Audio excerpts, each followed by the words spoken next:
What's up sa inyo mga ka-gamers? Welcome back to my channel, and for today's video ay nagbabalik na naman po tayo dito sa ating Minecraft Survival Hardcore. At ito po ay episode... Wait lang, di ko na matatandaan guys kung anong episode to. Episode 9 na siguro to guys. And bago ko simulan tong video na to, shoutout muna sa kanila. Yan. And ang objective natin ngayong episode guys is makagawa ng enchantment table at makagawa rin ng sugarcane farm.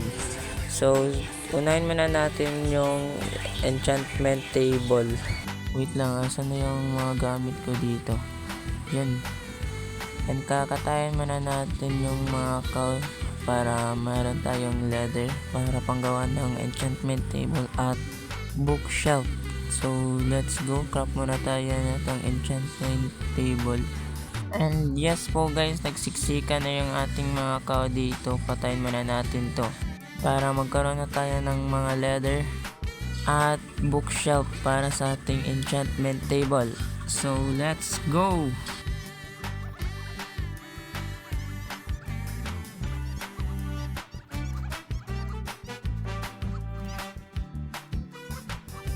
So yan guys, tinirhan ko lang ng 4 para meron pa tayong cow sa susunod.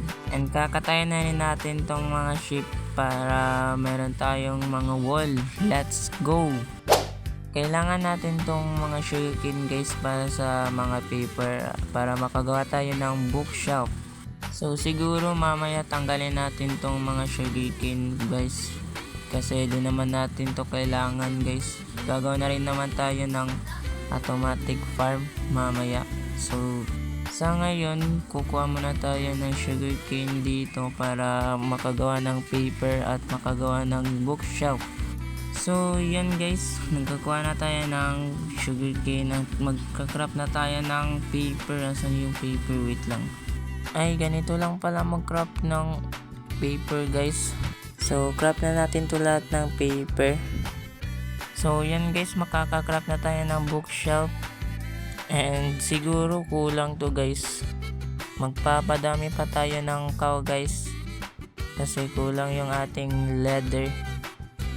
And kung makikita nyo naman po dito sa ating gilid guys is nag-add po tayo ng chunk viewer.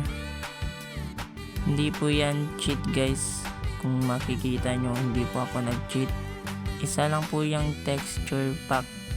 And naghahanap kasi tayo ng slime chunk guys. Dito natin ilalagay yung enchanting table natin guys. Yan, lalapag na natin yung mga bookshelf. Yan. And kulang pa tayo ng bookshelf guys. Siguro magpadami pa tayo ng cow. Meron pa pala tayong leather dun sa chest natin guys. Kinaf ko na ng bookshelf. So ngayon guys, mag-enchant na tayo ng armor natin. At magka-craft tayo ulit ng pickaxe. Wait lang, anong... Oh my God. Fortune 3 agad. Lapag muna natin tong crafting table guys.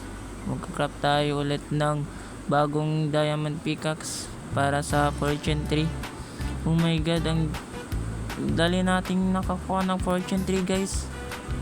Oh my God. Oh my God, may kasama pang unbreaking 3 guys at efficiency 4. Oh my God. Ano yun? So ang goal lang naman natin sa video na to guys is ma-enchant yung ating mga armor. And hindi na natin paaangasin yung mga enchant natin.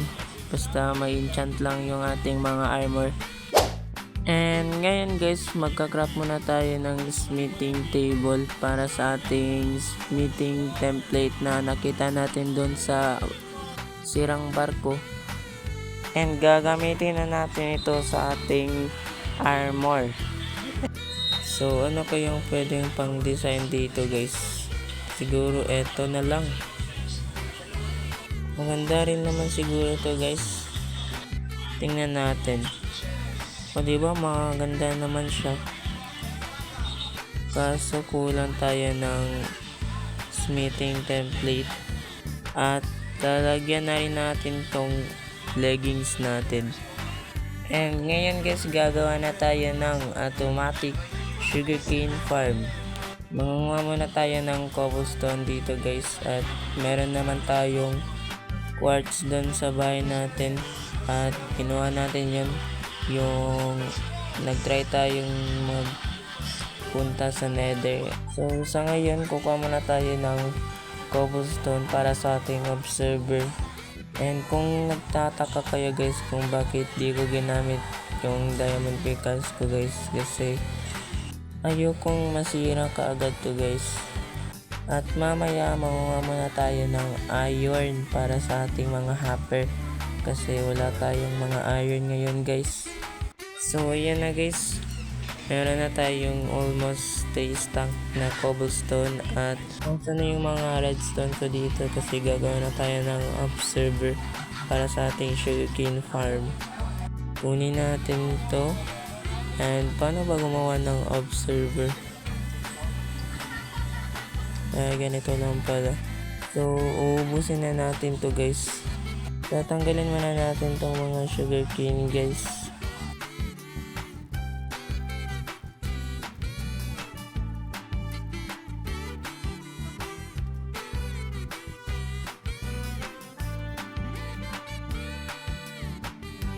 So dito huhukayin natin to hanggang doon. Di ko alam kung paano to gawin guys. Mag-YouTube tayo ulit. Tabunan muna natin to.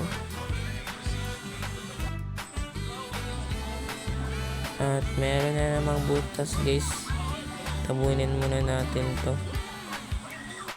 Lagyan na natin to ng water.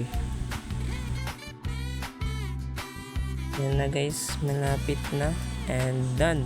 And lagyan na natin to ng mga observer. Wait lang, lagyan natin to hanggang doon sa dulo.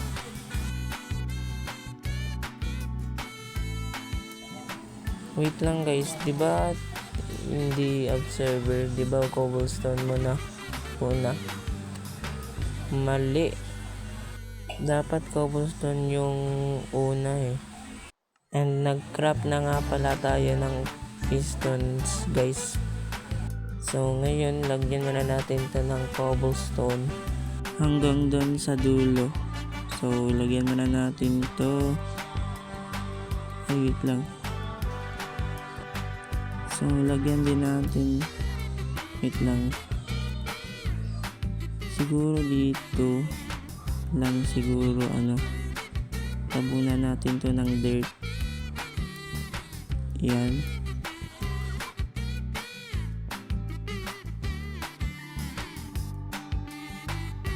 At lagyan na natin to ng mga dirt para dito natin itatanim yung mga sugarcane. At sa taas naman yung pistons at mga observer. Di ko alam guys kung tama ba tong ginagawa ko.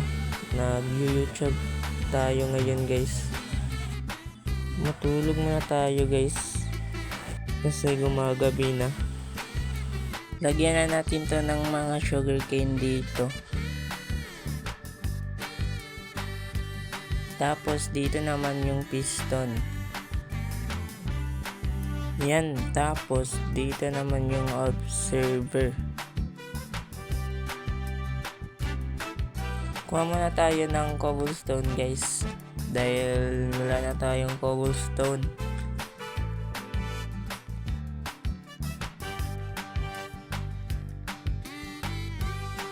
Then lagyan na natin to ng cobblestone dito.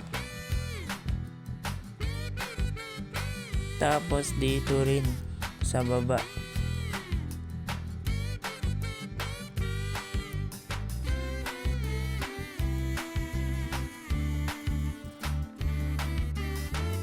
Then lagyan na natin to ng redstone dust dito.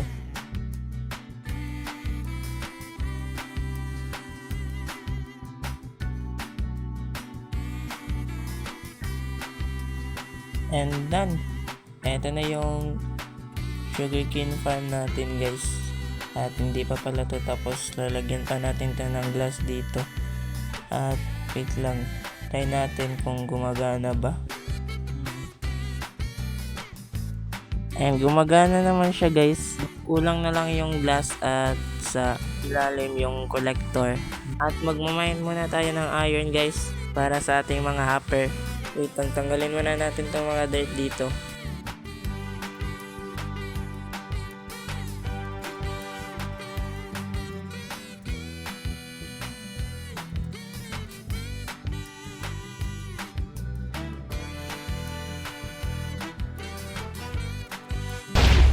So habang nag-mine tayo guys, nakakita pala tayo ng mob farm. Siguro aayusin natin to sa susunod na episode. At may mga protection 1 dito, mga gunpowder. Oh, golden apple, 2. At ito na yung mga iron natin guys. Actually, meron na pala tayong mga iron dito kanina. At kailangan na natin tong lutuin. Kasi kailangan na natin ng hopper. And guys, eto na yung ating mga iron. At siguro, okay na to para sa ating mga hopper. At mag-craft na tayo ng mga hopper. Yan. So, eto na yung ating mga hopper. At ilalagay natin to sa ilalim ng mga sugarcane para kukolect tayo ng minecart hopper.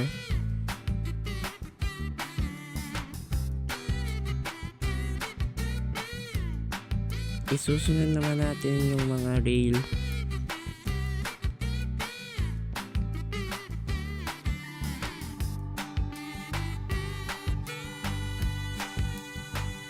At redstone torch naman dito.